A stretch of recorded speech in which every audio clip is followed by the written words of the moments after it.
Subscribe to our YouTube channel and click on the bell icon for latest updates. Hi everyone, my name is Lakshya and I'm currently a final year at Shahid Sukhdev College of Business Studies, Delhi University. In CAT 2019, I scored a 99.99 percentile and I was the All India Non-Engineering topper. So in this video, I'll be talking about how to prepare for interviews with regards to all the IIM interviews. So what you need to keep in mind is that post you are done with your CAT, you're left with about 2-3 months to prepare for your interviews, which I believe are more than sufficient. So there are 4 major buckets for the preparation. The first one being your academics, whichever undergraduate subjects you studied, you have to prepare for that. Second one being your general awareness, the things that are going around you. The third one being your profile. So by profile, I mean all your internships, all your work experience, if you have any, and whatever you have done in the past 20 years of your life, you have to prepare for that. And the fourth one being your HR questions, like why MBA, why that particular institute, your strengths, weaknesses. So these are the 4 major buckets that you have to prepare for. Now I'll take you through every bucket one by one. For the academics, what you need to keep in mind is that IIM interviews generally tend to ask you about your favorite subject. So you have to prepare one subject very thoroughly. And that one subject can be anything of your choice.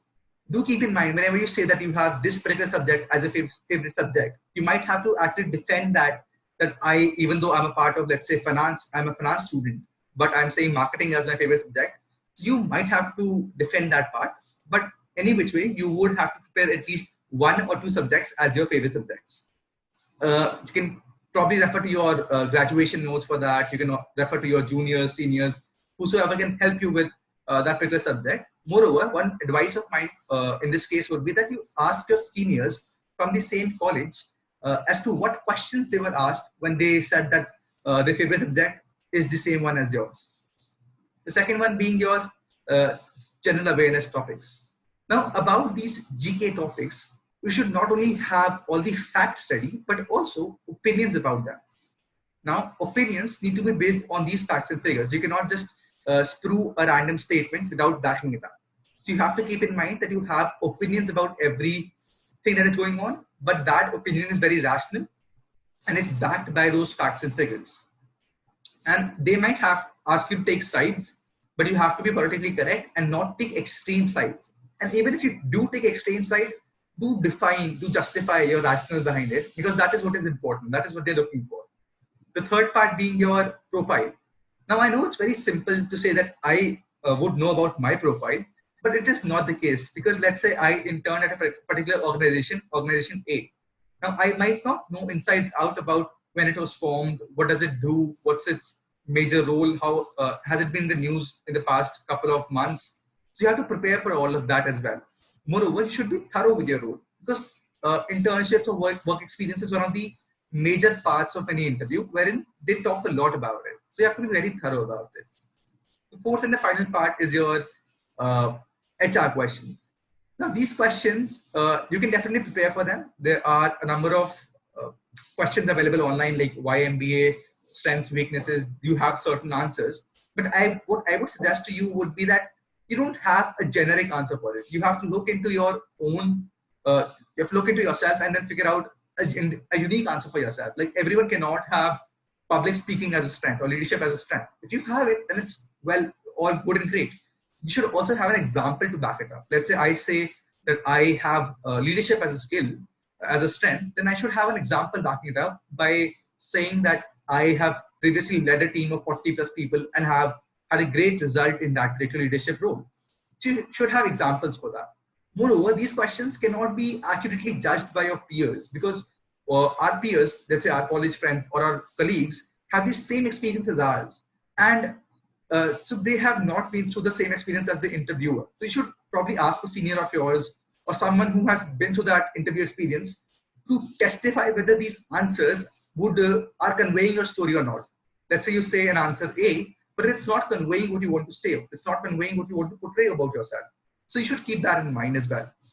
Hence, I would like to say that when you couple up all these 4 specific topics and you start preparing for them, a good check would be to take mock PIs from any coaching institute, or let's say mock PIs from your seniors, because these mock PIs tend to tell you whether your story is being conveyed or not. Whatever you want to portray is being portrayed or not.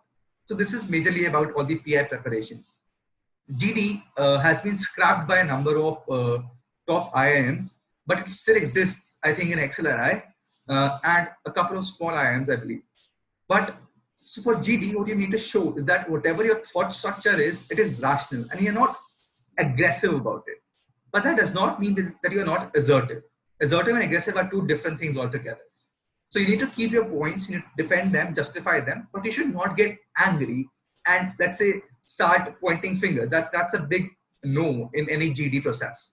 You have to keep in mind that if you are not aware of any topic, you should not start it. Wait for the conversation to make sense to you, and then begin throwing out points, whichever you have prepared for it. Moreover, it's very important that you listen to everyone who's speaking, and then probably talk about their points as well. Let's say person A has talked about point XYZ. Then I build upon his point by saying that XYZ is a good point, and here are my thoughts about it. So this is something that you can probably do and prepare for GD. But again, it has not been a part of multiple IIMs. So you can look at which colleges you're targeting and is a GD in that particular college's process or not. There's one more thing that's called AWT or WAT, that's called Writing Ability Test, which is the part of number of IIMs. So what happens is they give you a topic and you have to write about it. They give you about 20 minutes to write around 1.5 to 2 pages. So what you should do is that at least give first 5 minutes into thinking about that topic, into building a structure for it without writing anything down.